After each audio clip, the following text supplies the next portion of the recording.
살아가면서 우리 자신을 볼 수 있다는 것은 굉장한 축복입니다.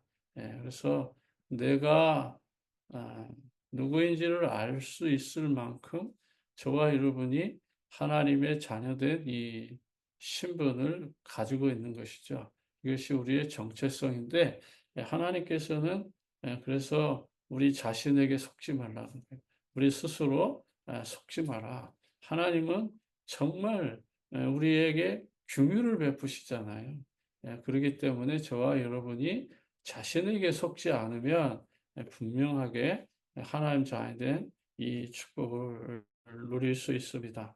그래서 오늘 안디옥 교회 성도들이 회복한 축복.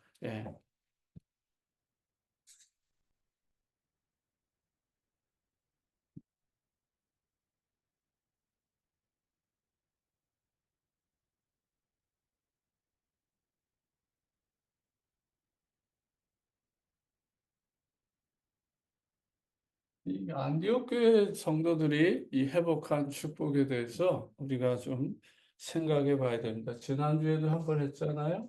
그래서 이제 조금 이제 오늘은 저와 여러분들의 삶 속에서 적용해야 될 부분들을 좀 생각해 보는 것이죠.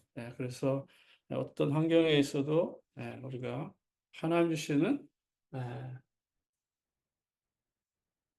하나님 주시는 꿈이 있잖아요. 우리는 비전이 있잖아요. 그러니까 예, 이 비전을 가지고 하나님 앞으로 나아간 겁니다. 그래서 저와 여러분의 삶의 마지막 끝이 무엇인지를 결단해야죠. 예, 우리가 하나님 앞에서 마지막 내가 목숨을 끊어지면 내가 하나님 앞에 뭘 남기고 갈 건지 항상 그 생각 안 하니까 그냥 살다가 죽는 게 아니죠. 저 불신자들은요, 리빙 트러스트로 하잖아요. 예, 우리 성도들도 마찬가지예요. 리빙 트러스트 하는 거야 돼요.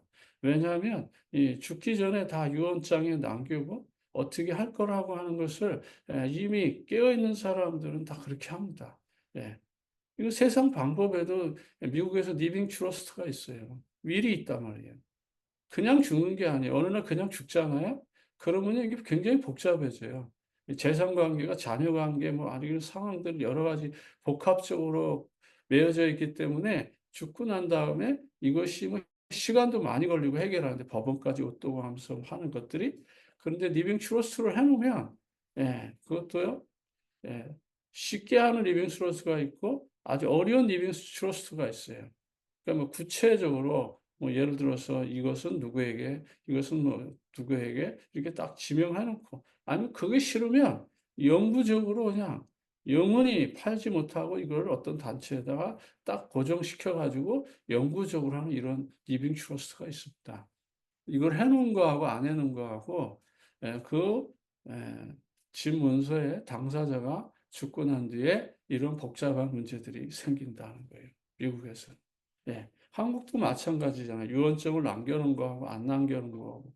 그래서 막 재산 분할하면서 막 싸움도 나고, 여러 상황들이 막 나타나고 있지 않습니까? 예. 아니, 세상 살아가는데도 인생의 의미를 그렇게 남기는데, 우리 성도잖아요.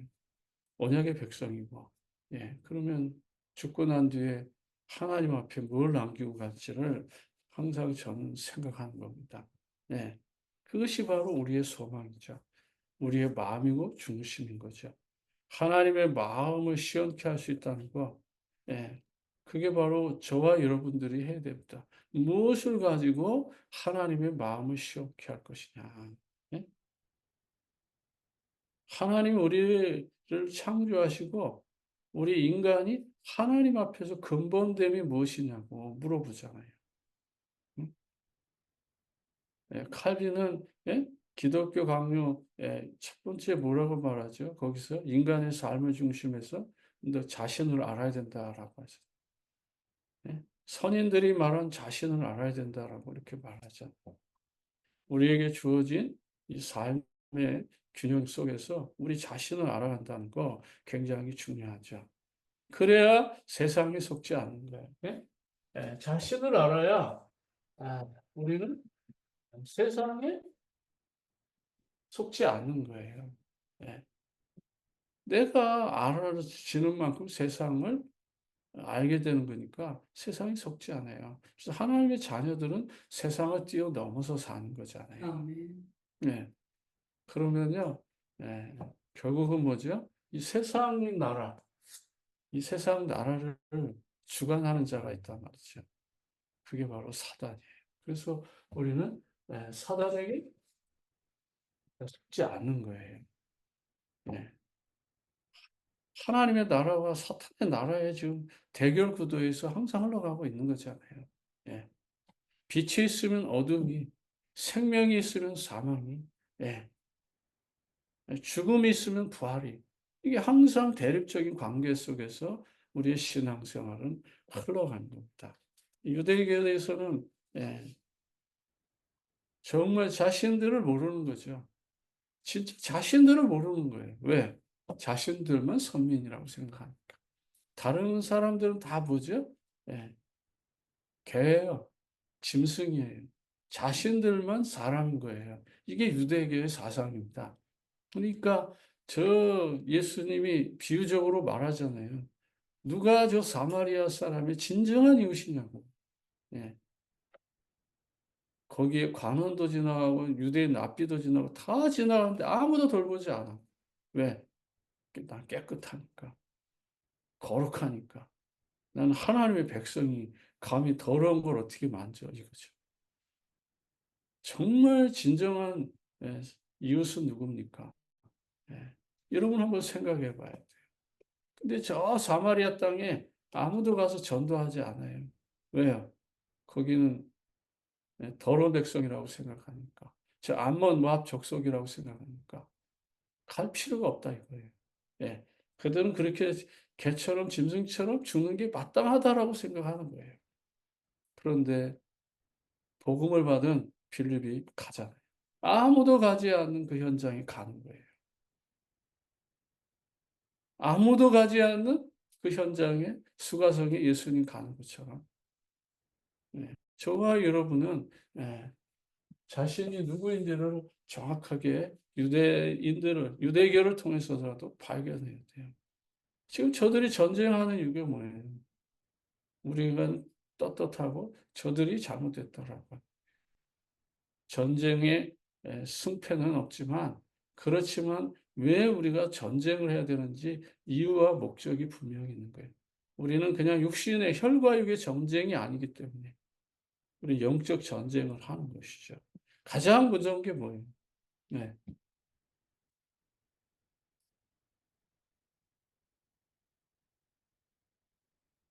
유대교 사상이에요. 네. 613가지 자신들이 만들어 놓은 그 테두리 안에서 네. 벗어나지 않으려고. 그걸 지키려고. 또 이걸 다 지켰다고 자부하는 니고데모도 있어요. 청년들도 있잖아요. 예? 정말 한 청년이 자기는 이거 다 지켰다고 하잖아요. 그러니까 내가 가진 그 재산의 절반을 다 불쌍한 사람들 나눠주라고 그러니까 이게 나눠주는 거 여기에 사로잡혀서 세상이잖아요. 돈에 명예에 성공에 사로잡혀서 근심하고 예수님을 떠났다라고 이렇게 말하잖아요. 예? 그런 청년도 이걸 다 지켰다는 거예요. 어릴 때서부터. 모세의 율법을 다 지킨 거예요. 세상 속에서 나를 볼 수 있는 거잖아요. 그런데 알고 보면 그걸 누가 다 조정해요? 우리만 하나님을 경배해야 되는 게 아니에요. 칼빈은 사탄도 하나님을 경배해야 된다고 그랬어요. 그 사탄도 하나님의 명령에 순종해야 되니까 하나님 경배하지 않으면 안 된다고 그랬어요. 이게 제 말이 아니에요. 칼빈이 한 말이에요. 네. 피조에 있는 모든 세계가 여호와를 경외하는 거예요. 아멘. 그런데 하나님 우리에게 요구하시잖아요. 하나님을 영화롭게 하고 그를 영원히 즐겁게 하는 것이 우리의 모습이에요. 근데 하나님을 영화롭게 하는 게 아니에요. 하나님의 말씀을 가지고. 하나님하고 전혀 다른 길을 가고 있는 거예요.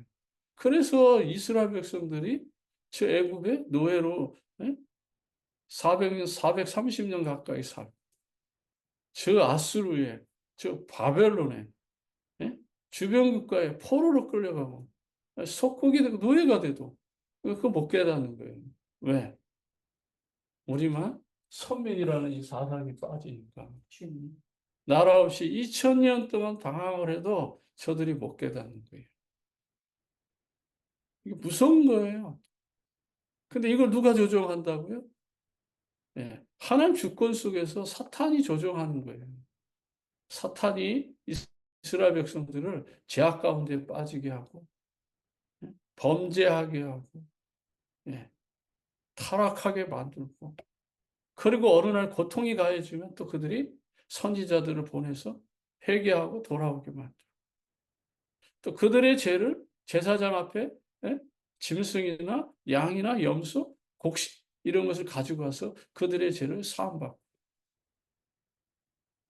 이게 악순환의 고리가 계속 반복되는 거예요.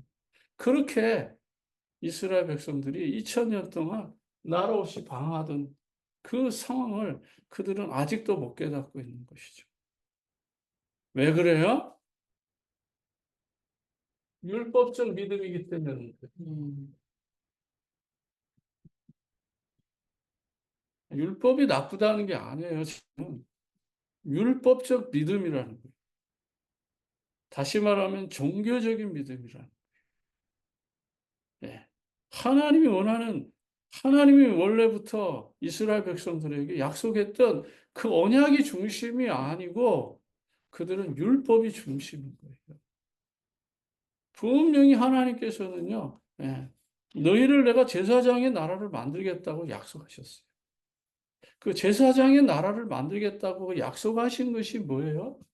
율법으로 완성되는 것이 아니고 예수 그리스도로 완성되는 제사장의 나라를 말하는 거예요. 다른 길 없어요. 오직 야훼의 길로 나가야 되는 거예요. 그 야훼가 누구예요? 그리스도예요. 예. 그 길로만 나가야 되는 거예요. 그런데 그들이 가지고 있는 모세가 말한 그 율법을 다 지켜가지고 완성할 수 있다라고 착각하는 거예요. 그래서 그들은 어려서부터 이 말씀을 외우고 또 읽고 또 묵상하고 그러면서 그들은 이 보지도 않고 머리로 다 기억해 가지고 모세오경은 다 말할 수 있죠.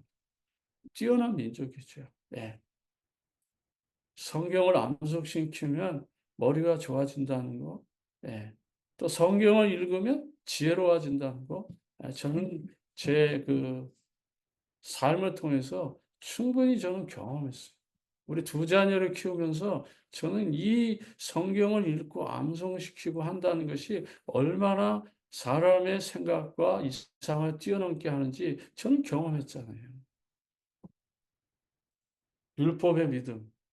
이것이 결국 이스라엘 백성들을 더 큰 수렁에 빠지게 되는 결과를 가져오게 됐다는 거예요. 그럼 저와 여러분들은 어떻게 해야 돼요? 복음적인 신앙이고 복음적인 믿음이죠.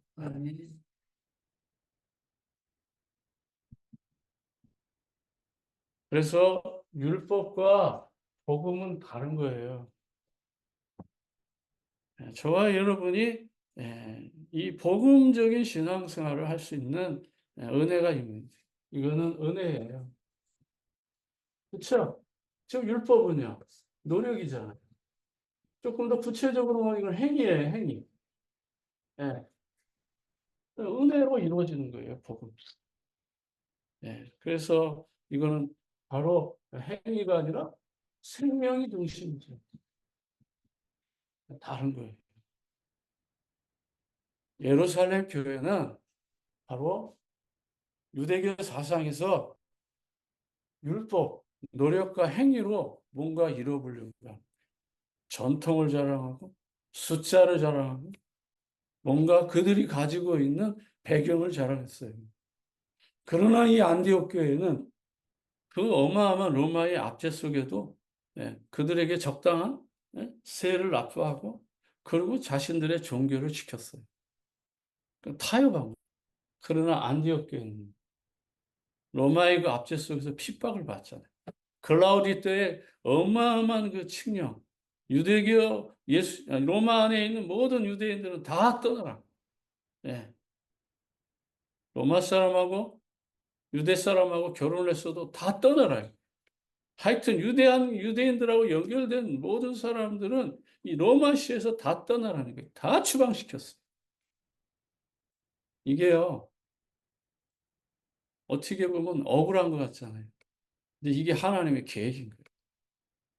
그러니까 이 복음이 로마의 압제에 의해서 로마의 그 글라우디 때 그 칙령에 의해 가지고 그리스도인들이 전 세계 디아스포라로 이렇게 흩어진 거예요. 유럽 전역으로 다 흩어진 거예요. 구석구석에. 그러니까 바울이 선교할 수 있는 발판을 마련하는 게 뭐냐?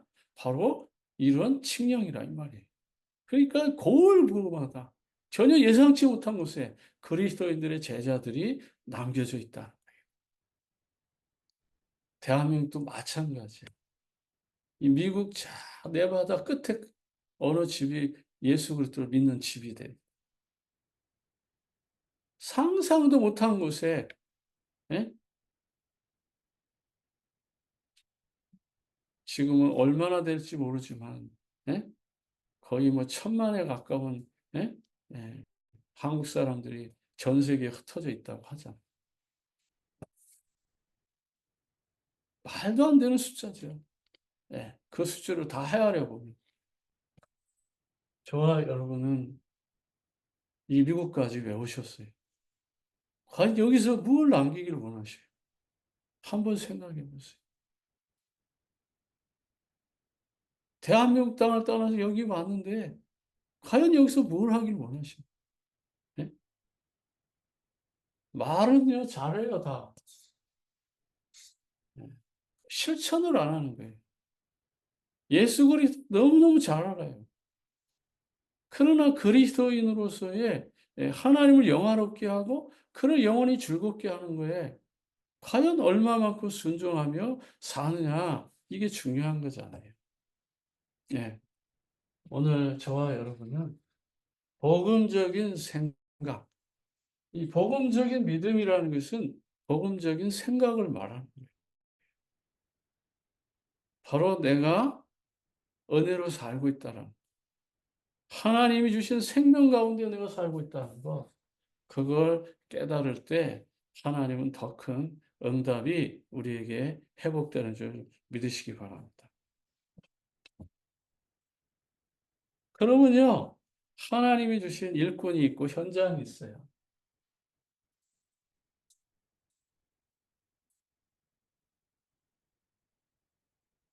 네?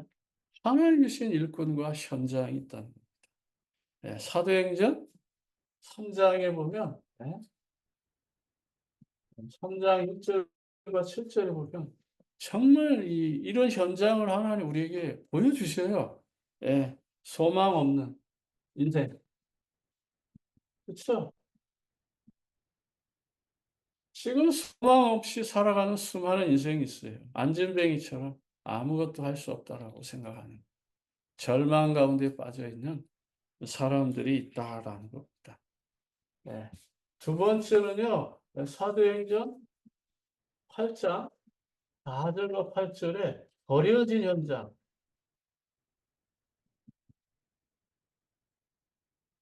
네. 이 버려진 현장이 있어요. 아무도 가지 않는, 아무도 찾지 않는, 사람의 손길이 닿지 않는 것. 이민교회 안에 이런 현장들이 너무 많아요. 예. 좋은 것만 가지려고 그러잖아요. 예. 좋은 것만 누리려고. 예. 손해 보기 싫어해요. 그러니까 감사하지 않는. 예. 진정한 감사가 마음에서 식어졌어요. 그 양심이 어떻게 돼요? 예. 점점 돌처럼 굳어지는 거예요. 예. 자기가 좋아하는 것만 컨택하는 거예요. 기독교 안에는, 우리 그리스도 안에는 좋은 게 얼마나 많아요. 예. 풍성하게 이루어질 일들이 얼마나 많아요. 예. 근데 그런 것에 관심이 없어요. 예. 1년을 한번 뒤돌아보세요. 내가 지금 어디에 더 많은 마음이 가져 있는 한 주간을 한번 생각해 보세요. 나의 생각과 마음은 지금 어디에 집중되어 있는가? 한번 생각해 보셔야 된다니까. 내가 버려진 현장 아닌가요? 항상 우리는 저쪽을 향하여서 생각하는데 나를 향하여서 주님은 보라고 하잖아요. 예.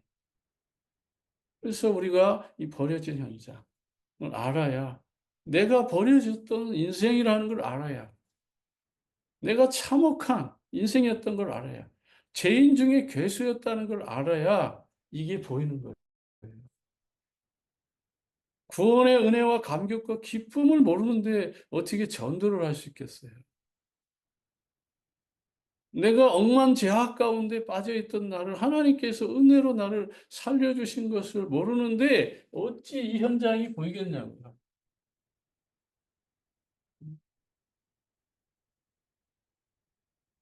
윤리적이고 예? 도덕적이고 율법적이고 종교적인 거 요즘 상관없어요.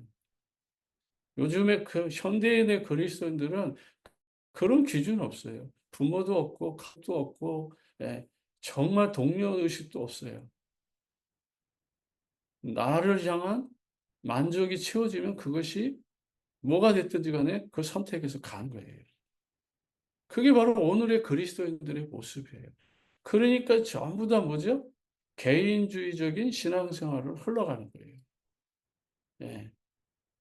과거에는요, 교회가 어렵잖아요? 그러면 애들 뭉쳤어요. 요즘은 어떻게 해요? 어려워도요, 절대 뭉치지 않아요. 왜요? 자기들이 편리한 대로 가는 거예요. 요즘 현대 교인들이 그거예요. 가장 큰 고민이 바로 그런 거예요. 예.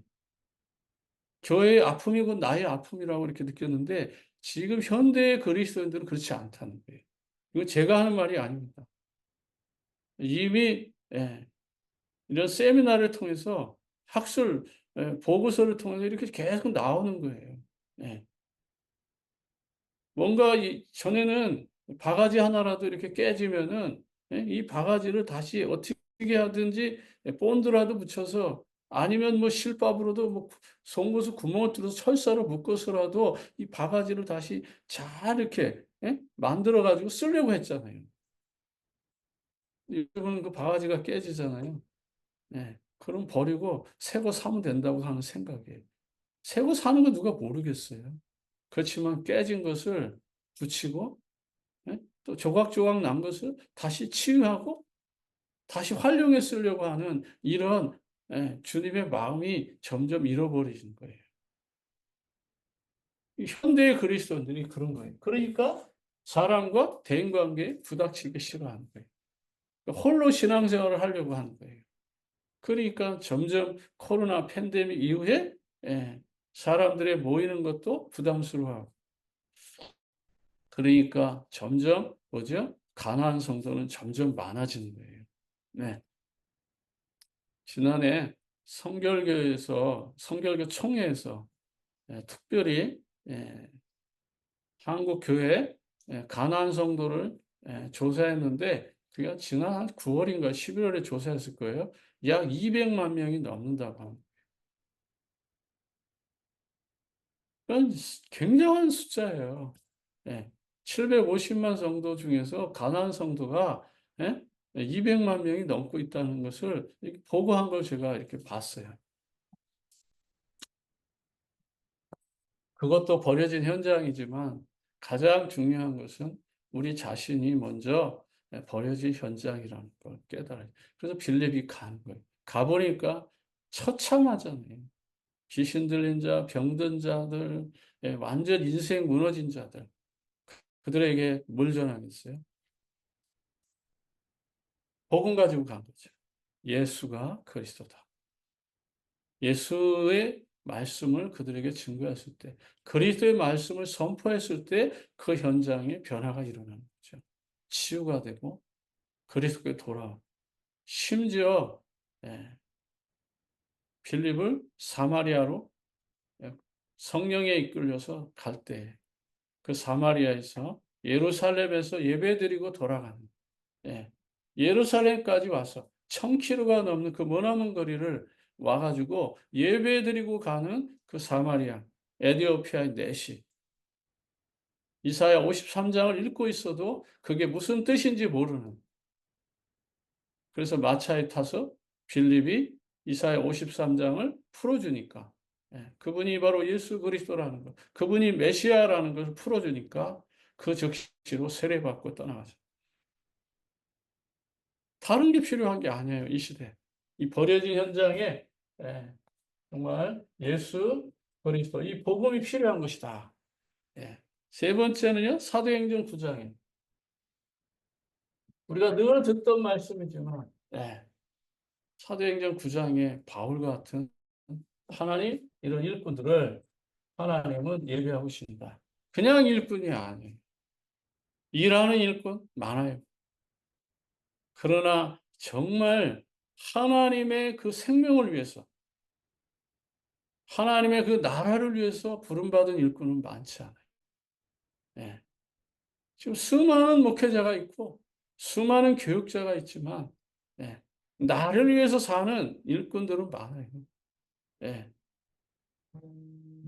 그 어느 장로님인데 갑자기 이름은 생각이 안 나는데 그 옛날에 그 감옥 사역을 잘 하시는 그 장로님인데 이 장로님이 예, 어느 교회에 거기 뭐야 이제 말씀을 전하러 갔는데 그게 문제가 뭔지 아세요?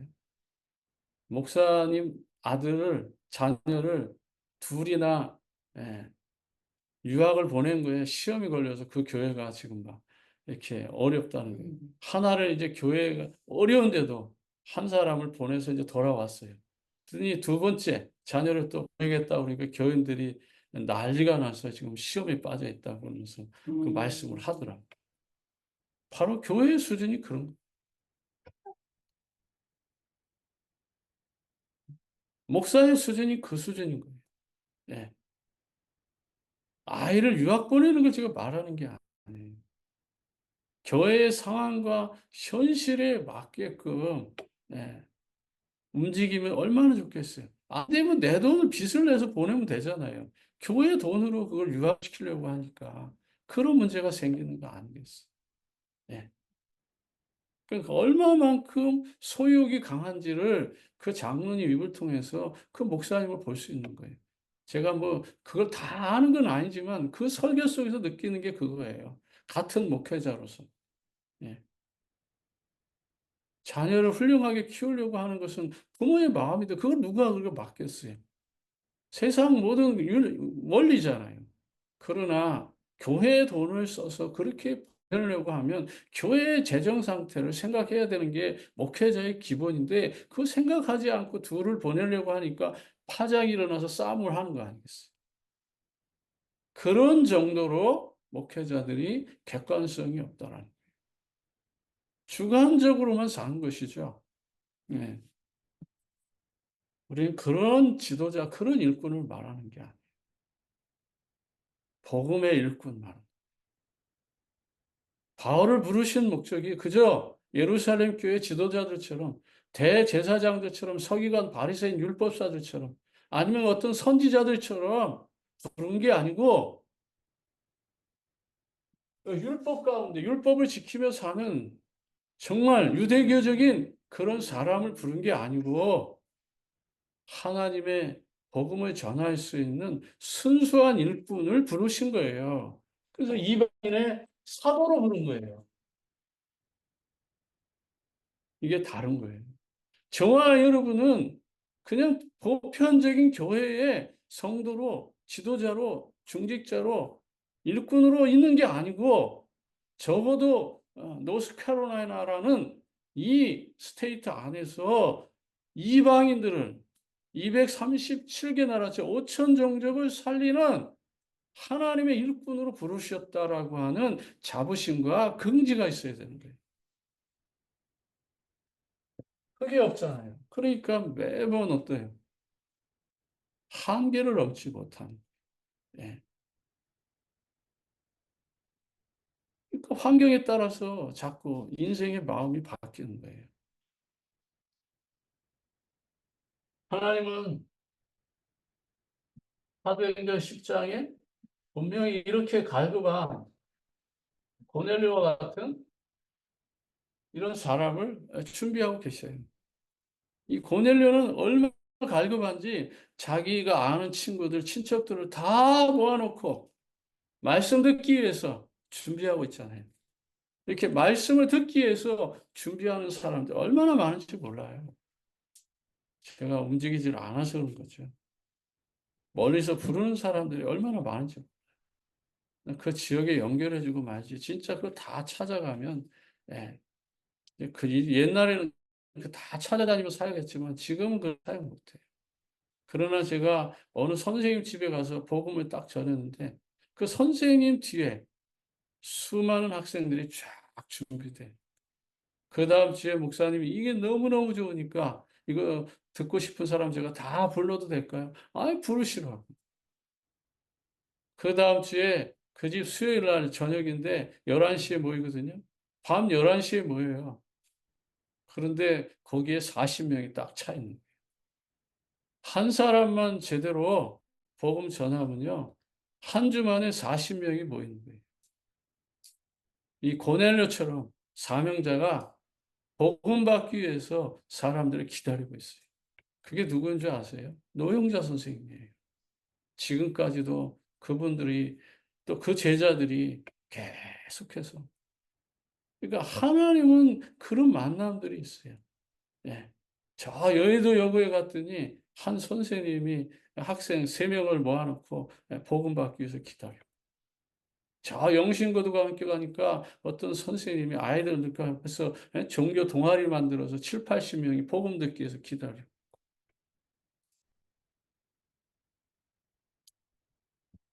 하나님은 좀 이런 고넬료와 같은 일꾼들이 있어요.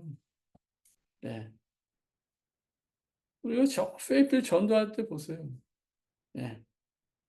한 가정에 한 자매를 딱 건드리니까 거기 연결된 사람 통해서 2, 30명 쫙 모여들잖아요. 하나님은 분명하게 그런 사람을 만나게 하십니다. 예비되어 있어요. 예. 우리가 준비가 안 돼서 그런 거예요. 예. 하나님께서는 그러한 현장들을 분명히 일깨워져 갈 수 있도록 은혜를 베푸신다. 관심이 지금 어디 있냐. 다섯 번째는요, 사도행전 10장 44절, 46절. 저와 여러분들의 삶 속에서 하나님이 주시는 이런 응답들을 전혀 우리가 놓치고 사니까 그렇지, 복음 안에 있으면 저와 여러분들은 분명한 이런 축복들이 여러분의 것이 될 줄 저는 확신합니다. 그래서 우리가 어떤 상황에도 속지 않고 믿음의 삶으로 이루어져 나가는 그런 멋진 사명을 감당하게 되기를 축복합니다. 그래서 어떤 환경에도 우리가 속지 않고 일꾼을 키우는 것. 그래서 일꾼 속에서 하나님 주시는 응답을 누려가는 것이죠. 여기에 뭐가 나옵니까?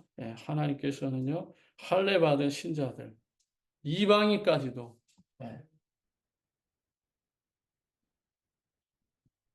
성령이 임하는 거예요. 그러니까 유대인들은 이거 놓친 거예요. 이방인까지도 복음이 전해져야 된다는 거. 베드로 사도도 여기 고넬료를 만나기 전까지 그 생각 속에 빠졌어요. 유대교 사상이 빠져 있었어요.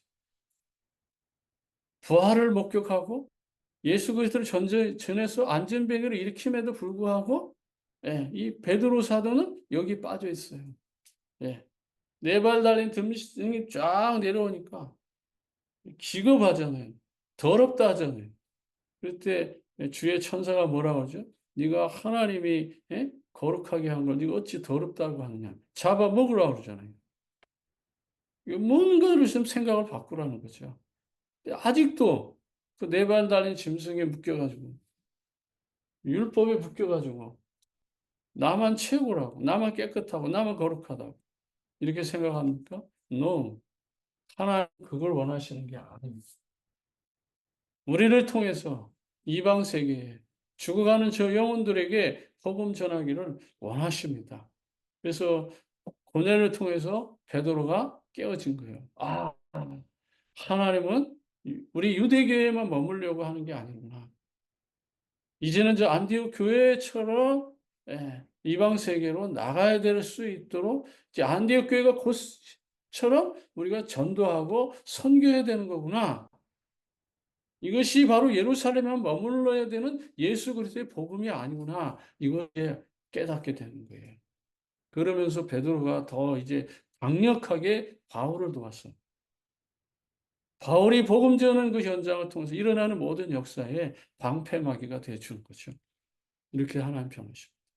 저와 여러분이 정말 이 복음 전하면 하나님은 우리의 주변에 하나님 이러한 일꾼들, 제자들이 예비되어 있다는 것을 잃어버리시면 안 됩니다. 두 번째는요, 하나님 주신 참된 축복이에요. 하나님 주신 이 참된 축복이 뭡니까? 먼저 저와 여러분의 신분입니다. 예. 성경 구절은 여러분 참고하시고요. 우리가 하나님의 자녀라는 거예요. 여기에 대해서 분명한 아이덴티티를 갖고 있어야 돼요. 그 저와 여러분은 복의 근원, 이 세상에서 가장 큰 기도 응답의 주권 속에 여러분 있어요. 예. 정말 복음을 받았다는 것은 최고의 기도 응답이잖아요. 그리고 하나님께서 저와 여러분을 반드시 인도하십니다. 천국 갈 때까지 책임지셔요. 이것이 하나님이 주시는 은혜입니다.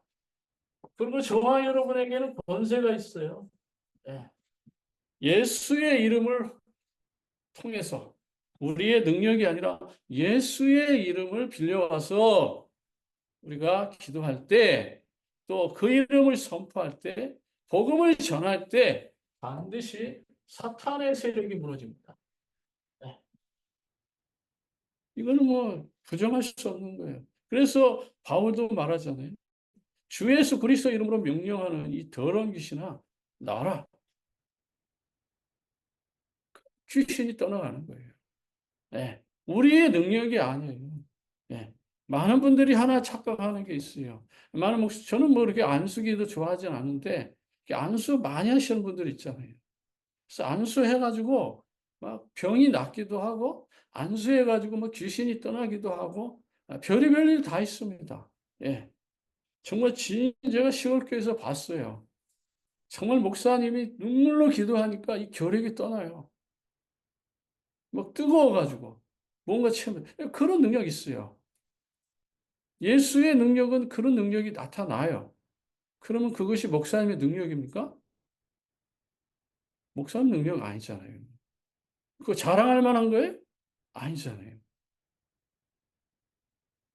저를 통해서 귀신 떠나가고 병이 낫고 예? 뭐 이런 일이 없겠어요? 다 있어요. 지금 그거 자랑할 게 아니잖아요. 그 내 능력이 아니에요.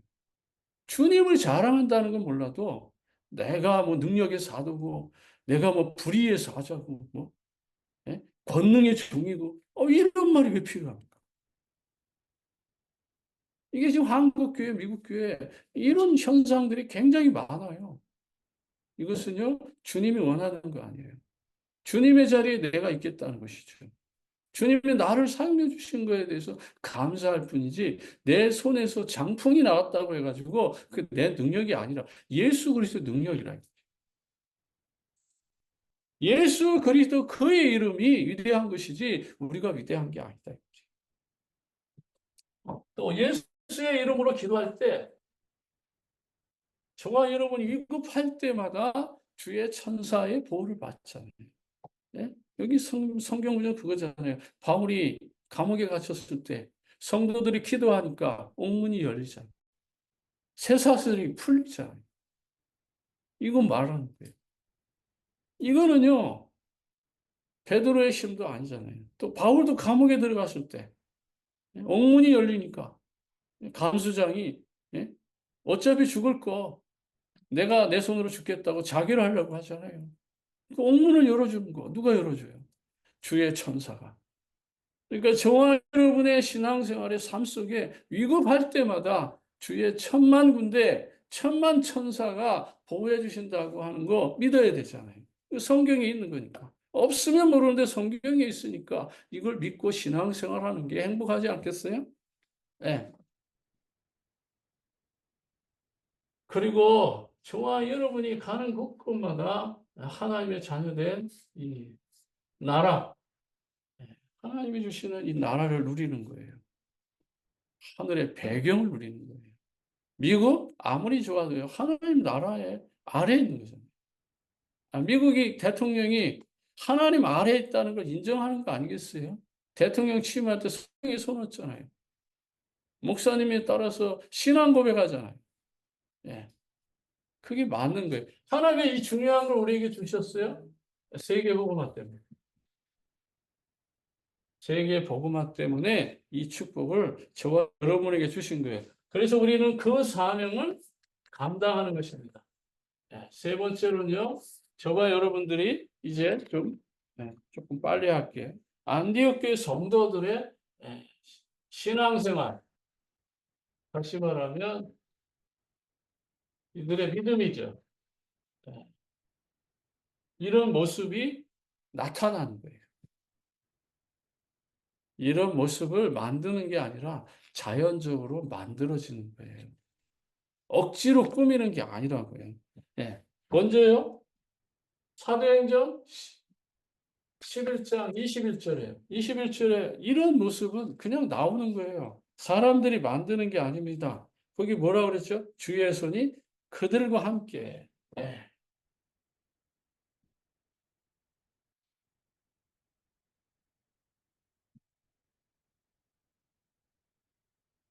어려운 상황 가운데 있지만 주의 손이 함께하면 뭐가 문제가 됐겠어요?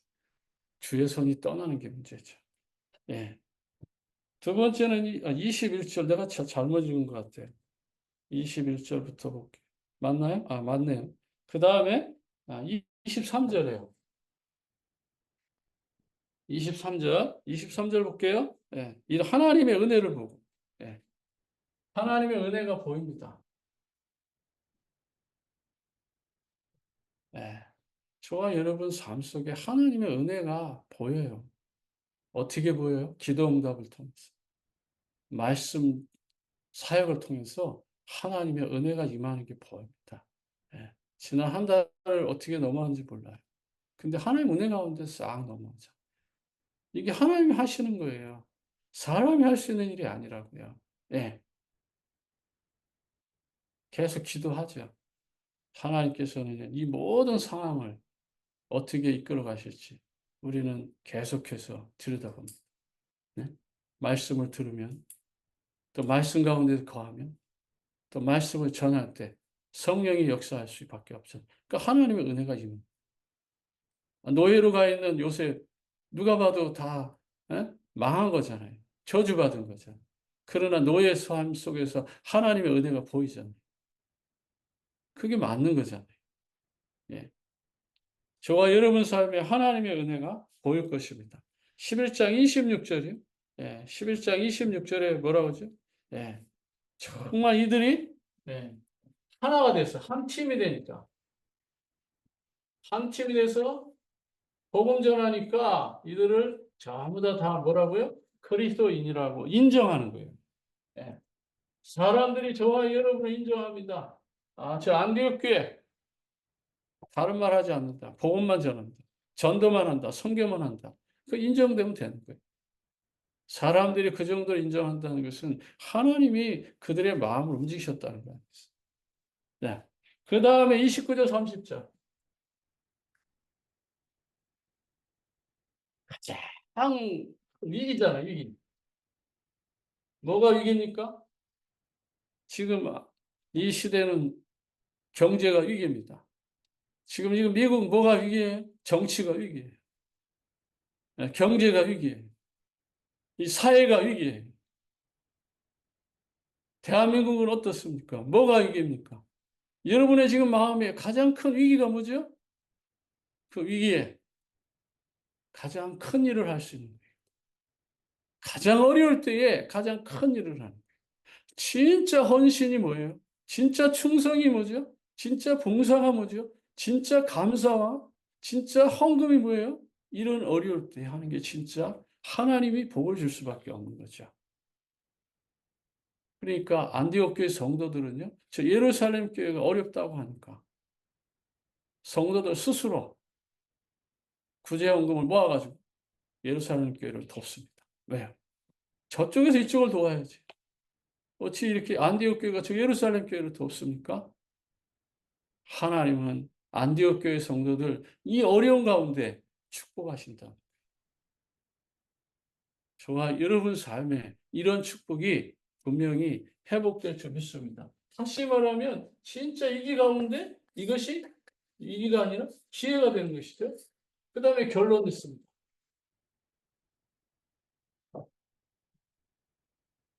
그러면 우리는 무엇을 전해야 되는가? 그렇죠? 그래서 19절에 다른 거 할 수 없어요. 예? 우리는 오직 유대의 명은 말씀. 예. 이 말씀은 뭐죠? 이 배경을 보면 예수는 그리스도. 예. 하나님 만나는 길, 제 문제 해결하는 길, 사탄을 꺾는 길. 이 말씀만 전하는 안디옥 교회예요. 그래서 가는 곳곳마다 이게 중심이 되죠. 두 번째는요. 20절에 진정한 이게 뭐예요? 참 복음. 이제 복음이 뭔지 이제 이해가 되잖아요. 예. 그래서 저와 여러분은 오직 예수 그리스도의 복음. 예. 주 예수를 전파한다.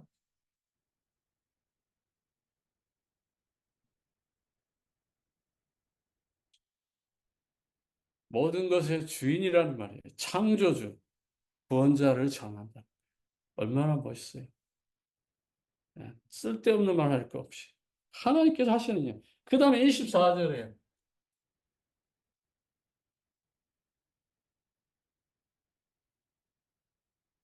성령 충만.